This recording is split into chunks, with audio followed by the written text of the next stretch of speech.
प्रदोष, शुक्रवार का प्रदोष संपूर्ण देशवासियों को, संपूर्ण विश्ववासियों को भगवान शिव की बहुत बहुत बधाई। आप सभी को साधु। प्रदोष के दिन का नियम बना लो, कितना भी कर्जा हो, कितना भी दुख हो, कितनी भी तकलीफ हो, एक नियम बना लो कि मैं भले मंदिर में पहुंचूं ना पहुंचूं, मैं भगवान के मंदिर जा पाऊं ना जा पाऊं। एक नियम बना लो कि प्रदोष के दिन और मैं अपने दरवाजे के बाहर एक घी का दीप दरवाजे के बाहर लगाऊंगी और एक घी का दीप किसी बेलपत्री के वृक्ष के नीचे लगाऊंगा। दो जगह पर अगर आपने दीप लगाना प्रारंभ कर दिया, एक प्रदोष के दिन, एक शिवरात्रि के दिन, केवल 3 या 4 प्रदोष निकलेंगे, बाबा ऐसी कृपा करेगा कि धीरे धीरे कर्जा चूकना अपने आप चालू हो जाएगा और सब कार्य सफल होना प्रारंभ। 2 दीप लगाने का नियम बना लो, प्रदोष के दिन या शिवरात्रि के दिन। एक नियम पक्का होना चाहिए।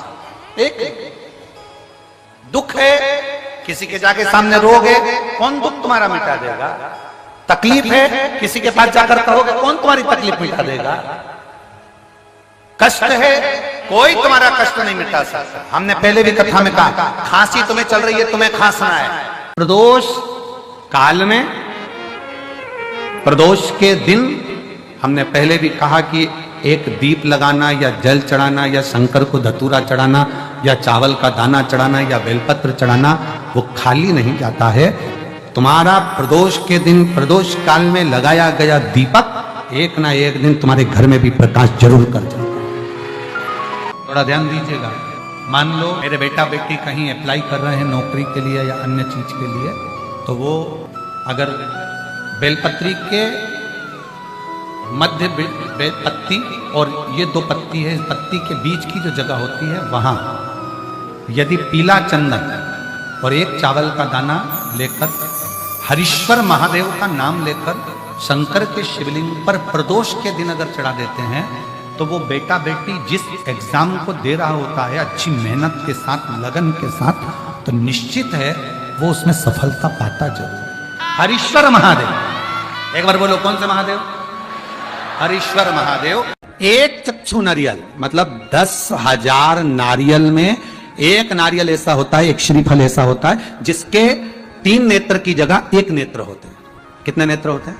1 नेत्र। श्रीफल जो नारियल आप कलश पे रखते हो, जो नारियल आप मंदिर में ले जाते हो, पूजन करते हो, तो 3 चक्षु नारियल, 3 नेत्र वाला नारियल, अर्थात नारियल की जहां जटा होती है उसके 3 नेत्र होते हैं, 3 चक्षु होते हैं। और 1 चक्षु वाला, 1 नेत्र वाला 10 से 15,000 श्रीफल में, नारियल में एक नारियल ऐसा होता है जिसका 1 नेत्र होता है, उसमें 3 नेत्र नहीं होते, एक चक्षु होता है। तो महाराज शिव पुराण कहती है,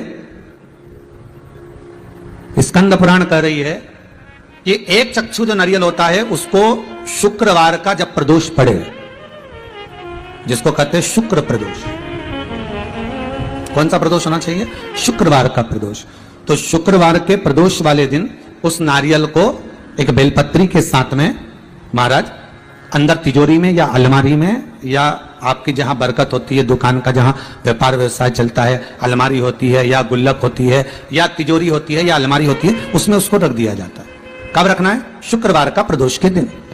और शुक्र प्रदोष के दिन उसको रखने के बाद में दूसरा दिन, अर्थात शुक्र प्रदोष के दिन रख दो और शनिवार के दिन उसको निकाल लो, और निकालने के बाद उसको पूरे घर में घुमाने के बाद में श्री गणेश जी के मंदिर में, जो भी तुम्हारे घर में, तुम्हारे गांव में, तुम्हारे नगर में जो गणेश जी का मंदिर हो, उस मंदिर में ले जाकर उसको रखी आइए।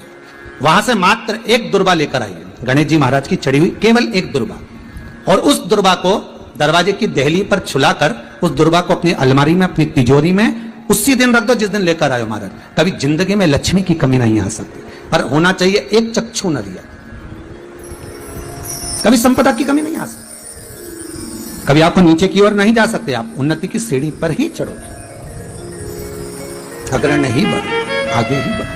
तो 1 चक्षु नारियल, तो जीवन का आनंद सुख। तो उसी तरह शंकर को पाना, शिव का स्मरण करना या शंकर का अनुमोदन करना। महाराज 1 चक्षु नारियल हो, और वो 1 चक्षु नारियल जिसके एक नेत्र हो और वो नारियल अगर शुक्रवार की प्रदोष हो और प्रदोष काल में उसको अलमारी में तिजोरी में रखा जाए बेलपत्र के साथ, और उसी श्रीफल को दूसरे दिन गणेश जी के मंदिर में संपूर्ण घर में व्यापार में घुमाकर रखा जाए, मां से मात्र एक दुर्वा लाकर रखी जाए, कभी संपदा की कमी नहीं आ सकती। ये उसी तरह प्रदोष का दिन, प्रदोष काल का समय, भगवान शंकर प्रदोष के दिन प्रदोष काल में अपने भक्तों के घर पर नंदी के कान में जो बोल कर जाता है, शिवजी नंदी पर बैठकर उस भक्त के दरवाजे पर उसका कल्याण करने के लिए प्रदोष के दिन प्रदोष काल में पहुंचते हैं। हर हर प्रदोष के दिन प्रदोष काल में देवाधिदेव महादेव उस शंकर के भक्त के घर जाते हैं जो भगवान नंदीश्वर के कान में कहकर जाता। नंदी के कान में जिसने कहा,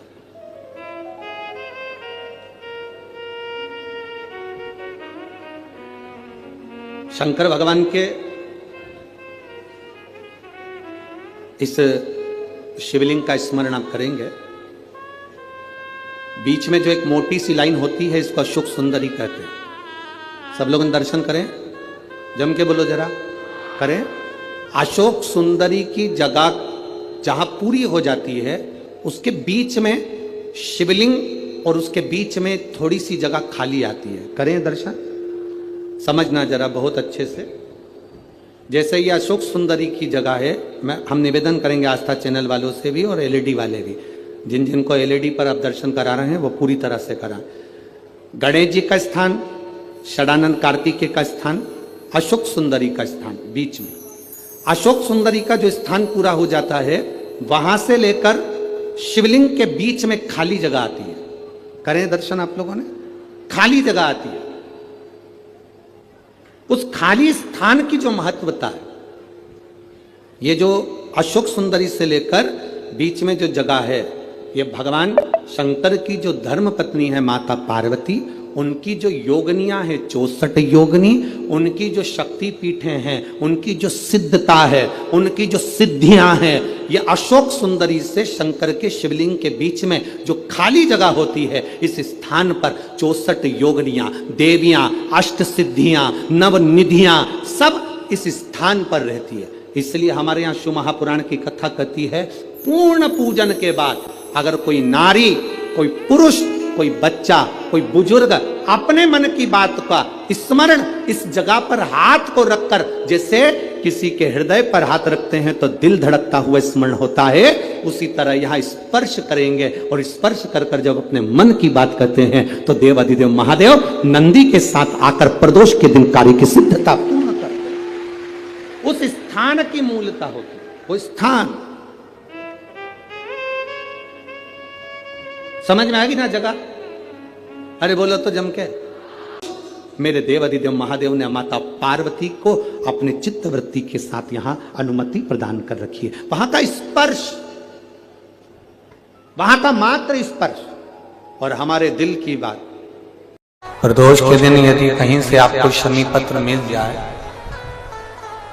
और प्रदोष काल में, प्रदोष का जो समय होता है, शाम का जो समय होता है प्रदोष काल, 4 प्रदोष 5 प्रदोष आप कर कर देखिएगा कि आपका कोई काम है, कोई नौकरी के लिए आप अप्लाई कर रहे हैं, कोई समस्या बड़ी विकट आ गई है, कोई तकलीफ, बड़ा गला पकड़ रहा है बेटा, प्रदोष काल में अगर एक शमी पत्र भी आप घर के शिवलिंग को, अब ये करने के लिए आपको मंदिर के शिवलिंग नहीं जाना, अपने घर में जो शिवलिंग, चाहे वो स्फटिक का हो, पारद का हो, कंकर शंकर का हो, लकड़ी का हो, जो शिवलिंग तुम्हारे घर में, कांच का हो, चाहे वो नर्मदा के कंकर का हो, नर्मदेश्वर हो, पाषाण का हो, जो शिवलिंग चांदी का हो, सोने का हो, तांबे का हो, पीतल का हो, जो शिवलिंग तुम्हारे,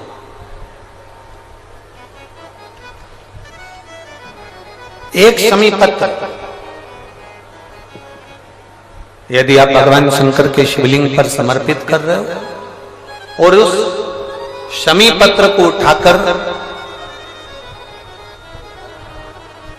रात्रि को 9:15 की जो एक मुहूर्त होता है, एक समय होता है, जिस समय पर हम अपने मन की बात भगवान शंकर को कहते हैं। पूर्व में भी इसका वर्णन हम कर चुके हैं कथाओं में। उस 9:15 पर वो शमी पत्र को उठाकर एक कागज में, एक कटोरी में उसको रखते थे। 4 या 5 प्रदोष के उस शमी पत्र को अपने पास में रखिए और जिस कार्य के लिए जा रहे हो उसको जेब में ऊपर के भाग में उसको रखकर लेकर जाइए। आपका वो कार्य सफल होकर ही रहेगा, वो रुक नहीं सकता। शमी पत्र में इतना बल होता है, प्रदोष का जो शमी पत्र होता है वो बड़ा बलवान होता है, बड़ा। ध्यान करिएगा, सब जगह भटक लिए, सारी दुनिया में जाकर बोलिया है, जगह जगह जाकर प्रार्थना कर ली, निवेदन कर लिया, तो भी तुम्हारा अगर कोई काम ना बने तब एक काम जरूर करना, एक बेलपत्र, एक शमी पत्र, एक कनेर का फूल देवाधिदेव महादेव को प्रत्येक प्रदोष के दिन शिवजी को जल चढ़ाकर समर्पित करना प्रारंभ कर दो। 2 या 3 प्रदोष निकलेगी, मेरा देवाधिदेव महादेव तुम्हारी झोली खुशियों से भर दे निश्चित। एक बेलपत्र, एक शमी पत्र और एक कनेर का पुष्प भगवान शिव को प्रदोष बाबा देवाधिदेव महादेव को जल चढ़ाकर देना प्रारंभ। किसी भी प्रदोष को। अगर बच्चों का विवाह नहीं होता है, शादी नहीं होती है, तो अपन लोग क्या करते हैं कि भाई एक बेलपत्री का जो पत्ता होता है, उस पत्ते के बीच वाली जो पत्ती होती है, उस पत्ती पर अपन केसर को घिसकर, केसर को घोलकर उस पत्ती पर अपन केसर का तिलक लगा देते हैं। और केसर का तिलक लगाकर जिसका विवाह नहीं होता, उसकी ये बीच वाली उंगली पर, ये बीच वाली पत्ती को अंगूठे से टच कर कर उसको रख देते। उसका नाम और गोत्र बोलकर उस पत्ती को शंकर भगवान पर किसी भी प्रदोष के दिन शिव जी को समर्पित कर देते। बस इतना याद रखें कि इस पत्ती का जो मुख है वो जलाधारी की ओर होना चाहिए। जब हम चढ़ाएं उस समय पर केसर का तिलक लगाकर अंगूठे से उसको टच कर कर नाम गोत्र बोलकर, जिसका विवाह नहीं हो रहा है, शादी नहीं हो रही है, शिव जी को उसे चढ़ा दो। किसी भी प्रदोष के मंदिर में आप उसको समर्पित कर सकते। किसी भी प्रदोष को किसी भी शिव मंदिर में आप समर्पित कर दीजिए।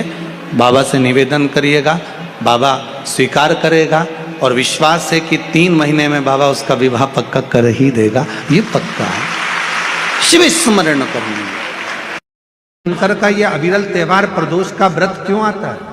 क्यों भगवान शंकर की आराधना प्रदोष के दिन करी जाती है? क्यों कभी सोमवार होम प्रदोष आ जाती है, कभी गुरुवार का प्रदोष आ जाता है, कभी शुक्रवार का प्रदोष आ जाता है, कभी कोई प्रदोष आ जाता है। ये प्रदोष का व्रत क्यों आता है?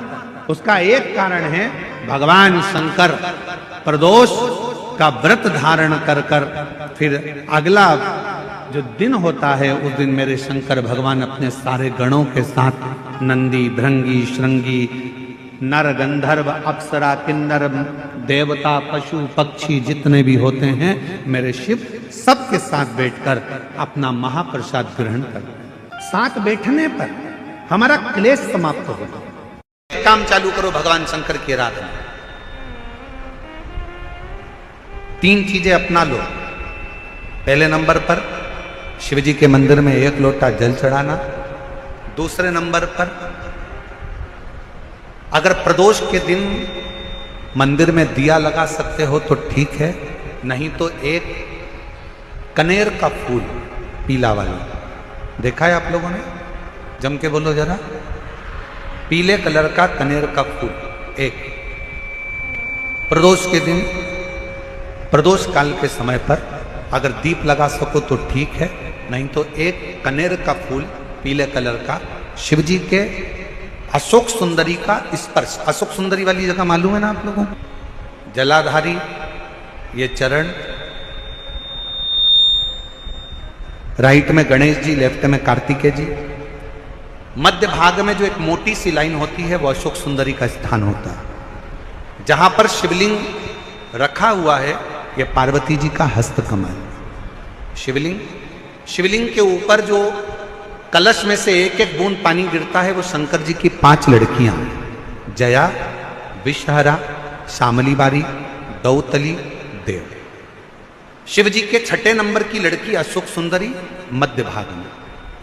जब एक कनेर का फूल प्रदोष के दिन, प्रदोष काल में अशोक सुंदरी वाली जगह पर स्पर्श कराकर शिव जी को समर्पित करना। 3 क्रम है, अगर बन सके तो करो। पहला 1 लोटा जल चढ़ाना।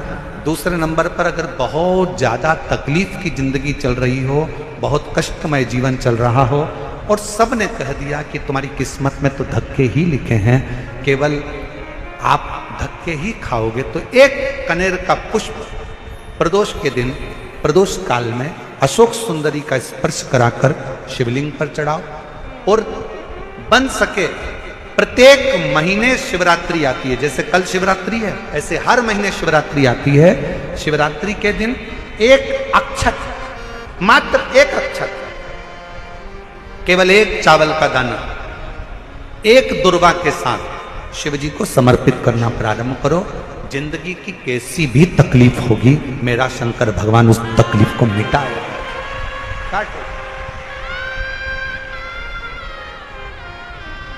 शिव की आराधना और दिल से बाबा को पुकारते रहो, श्री शिवाय नमस्तु, श्री, दिल से उसको विश्वास के साथ पुकारो। पार्वती जी के भाग्य में लिखा था कि इनको जो पति मिलेगा वो नग्न वेशधारी मिलेगा, जटाजूट वाला मिलेगा, भस्म रमाने वाला मिलेगा, पर उन्होंने, पार्वती जी ने शिव जी की आराधना करना प्रारंभ करी। और जब भगवान शंकर की आराधना करना प्रारंभ करी तो भगवान शंकर ही उनको पति के रूप में मिल गए। और जब स्वयं देव अधिदेव महादेव हमारे भाग्य में अगर आ जाते हैं तो बाकी के भाग्य की सारी रेखाएं अपने आप सीधी हो जाती हैं। सब रेखा शिव को पुकारो, भगवान शंकर को पुकारने का प्रयास करो। महाराज